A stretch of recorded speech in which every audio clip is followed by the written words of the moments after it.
오늘 나 혼자 나와서 여러분들 내가 많은 슬픔과 눈물이 많이 나오고 멍청이고 울고 싶고 마음이 아프고 서운하다고 그 사람들하고 같이 이렇게 넘어갔었지만 On November 29, the Supreme Court of South Korea reaffirmed a Japanese company's compensations to forced labor victims during World War II. It confirmed the two rulings.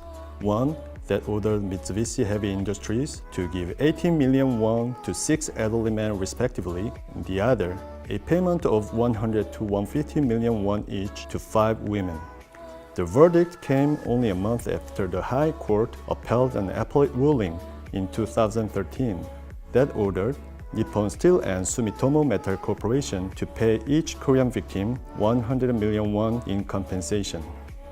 It took more than 18 years for the 6 men to finally win, since they had filed the suit against Mitsubishi for the first time in May 2000.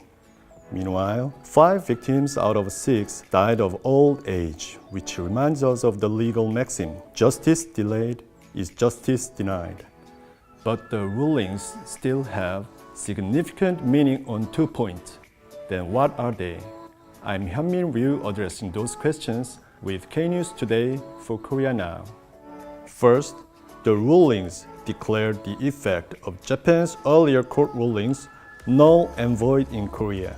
They didn't acknowledge the liability of Japanese corporations to compensate for wartime forced labor under the assumption that Japan's colonial rule of Korea was legal. That is to say, the top court clearly sees that Tokyo's position that wartime forced labor in Korea was legal is against the constitutional value. Second, it assured that Korean victims should have their own rights to demand personal compensation despite the state-to-state agreement. In other words, it's not that, as Tokyo insists, all reparation issues related to Japan's colonial rule of Korea were settled through the 1965 Treaty on Basic Relations between Korea and Japan. The recent rulings have opened the door for compensation suits by other victims who have not taken judicial procedure so far, but also they have led Seoul-Tokyo relations to become worse, together with Seoul's decision to dissolve a Tokyo-funded foundation on wartime sexual slavery. The recent remarks by Prime Minister Shinzo Abe, which phrased forced labor victims as laborers from the former Korean Peninsula, shows dark clouds over the strained Korea-Japan relations. Thank you for watching Korea Now, and as always, like and subscribe for more.